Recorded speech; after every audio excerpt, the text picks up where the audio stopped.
everyone, in this video I'd like to share with you why I believe that the Lord actually spoke to the church about the conflict happening in Israel, between Israel and Hamas right now. So in this video, which I released 13 days ago, in that video I laid out a series of 3 dreams that I had in one night. Now the dream starts off with us observing the the moon, if you remember. So we're observing the moon and then something purple falls from the sky.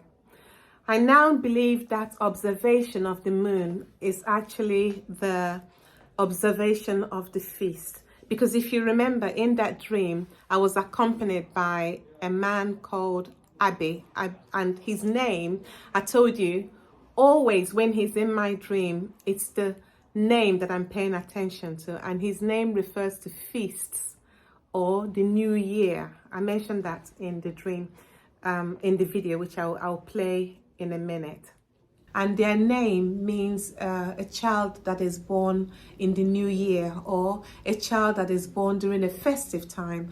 Him in my dream is specifically to do with his name, is my understanding. When the Lord puts him in my dream, it's his name that I'm paying attention to. Because if you remember, the first time I had him in my dream, I was asking him, what does your name mean? What is the meaning of your name? And as I was asking, what's the meaning of your name? I was so interested in wanting to know the meaning of his name, because I knew that if he was to tell me the meaning of his name, it will unpack the whole dream for me. I just wanted to bring that back to our memory, just so we understand who this Abi is in this dream. So here we are in this dream, and he's the one who's actually paying for my shopping. And I had wandered off to find cookies. And then by the time I came back to where he was, something had happened and he kind of fell, or something fell on him or something like that. And he was wounded in his chest. I can still see the wound as I make this video. I can still see the cut. He had a cut on his chest area and on his skin. Yeah? It was like a V sort of cut, you know. And so that dream ended and I woke up. Yeah? What's the time? 40 minutes. Okay. So when I woke up, I went back to sleep. And when I went back to sleep, the dream continued. Now, in this third dream, I don't know why I suddenly got emotional. I suddenly feel emotional, you know? But I'm not gonna cry, don't worry. So in this third dream, we were in a house. So now with these very serious troubles in Israel, I can now see why I got emotional at the time. The Holy Spirit must have been pressing it on my heart. So the Hebrew, it says here, the Hebrews have their own calendar, which is based upon the lunar cycles. Yeah, so that means that when they're looking for the days that the feast falls into, they have to rely on the moon, the lunar cycle, in order to make that calculation. So in my dream, the dream starts off with us observing the moon. So clearly that was the feast. And the fact that Abi was there as well was referring to Rosh Hashanah, the new year, or the feast, yeah? And so there was the purple of substance that fell. And I said that purple substance, that when it fell, it draped itself on a metal thing. So I believe that that purple thing was the parasliders. That's what I believe. You know, the parasliders that the Hamas people were using to descend upon the people. And I said that when the purple thing landed, it landed on a park. And then I also said that when it landed on a park, I took photos, which tells me that it will be captured by people.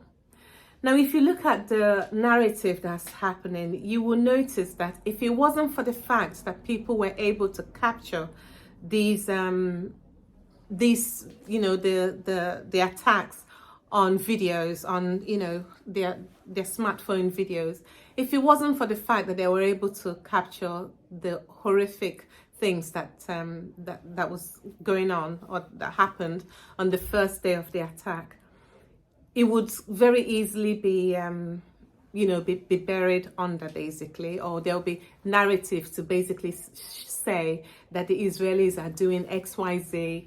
But now we have proof that, look, this is actually what happened, And then the other thing also that happened in those dreams that I had was the man, Abby, that person called Abby, had a wound in their heart, if you remember.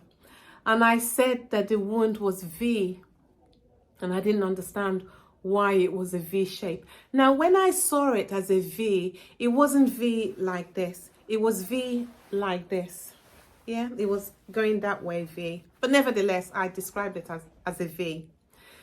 So actually, when I first realized that what's happening in Israel is actually the dream that I shared with you guys, was with the wounding on the chest of Abby in that dream, the fact that it was a V. And I said, but Lord, how? And so the Lord said to me, look at the flag of Israel. So when I had a look, I was like, oh my goodness. So that was actually Israel, and that was the head of the year, the beginning of the year, that was wounded as well. That's the other thing. And the last part of the dream I want to bring to your attention is when I said in the dream, this is an anomaly. Do you remember I said that? This is an anomaly. And Abby turned and replied back to me, and he said, yes, this is an anomaly. Now, from what's been going on, everybody that's been reporting this whole incident or this whole situation in Israel, they've all been saying that it's out of place how Hamas has managed to attack Gaza successfully. And they've all been saying how out of place it is and how unexpected, etc., etc. And in that dream, again, I was saying, I pointed at the thing that I now believe to be the parachute, the glider, this paraglider thing, the purple substance. I pointed at the purple substance and I said, this is an anomaly. So, but I just want to say that we will pick this word up again. We'll pick up on this word again later on when we have a discussion on finance in the next coming days. Okay. So if you followed the whole dream to the end, the message I was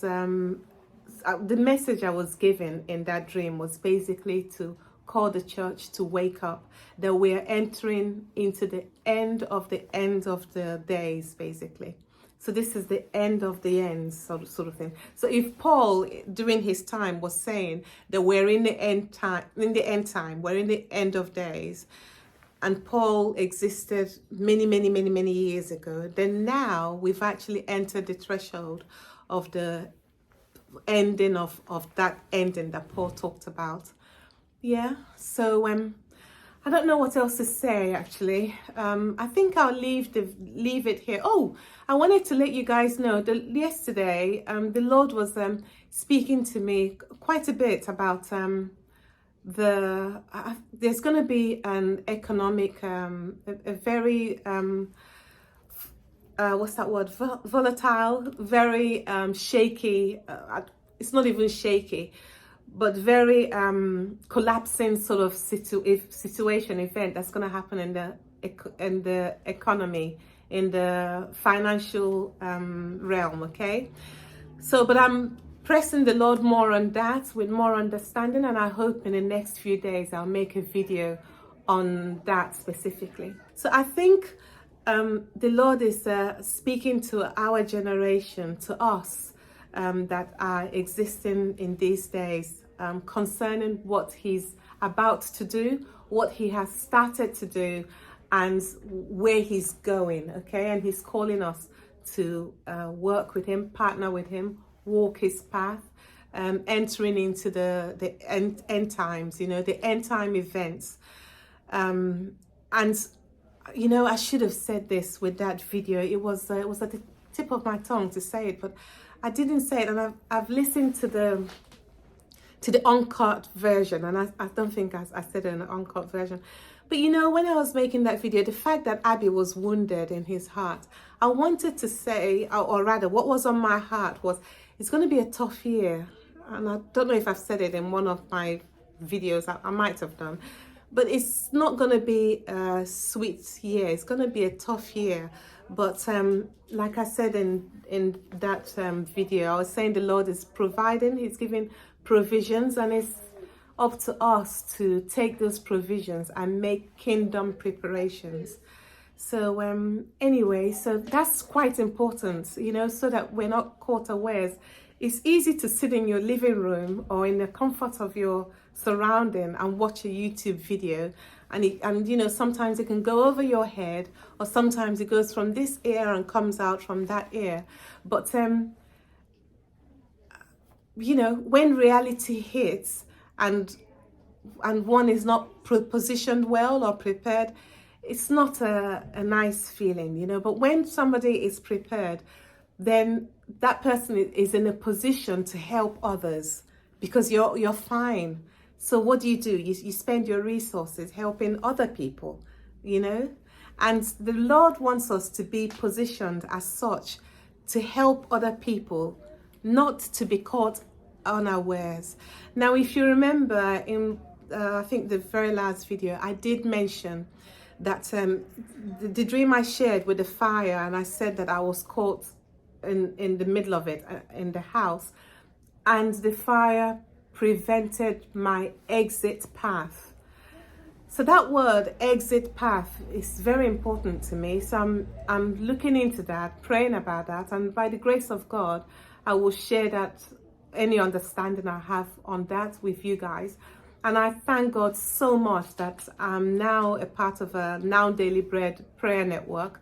You know, I'm so thankful to God for the people who signed up, who said yes, they'll come to these prayer meetings so that we can pray on these things. The other thing I do privately is that I now lift up the Now Daily Bread prayer meeting, asking the Lord to speak to the people, to polish their prophetic sightings and hearing, and that the Lord will give them dreams and give them understanding. The only thing is, when I make these posts on Telegram, I'm not sure if they're seeing the post, because Telegram is not really giving me any feedback to let me know that people are seeing these posts. So I don't know. But anyway, I don't know why I'm saying that. I think I'm just really comfortable in this video today. So be blessed, everyone, and please pray for Israel. We will be doing that in our prayer meetings tomorrow. And also pray for understanding, to be well positioned for what's coming. All right, see you. Take care now. Bye.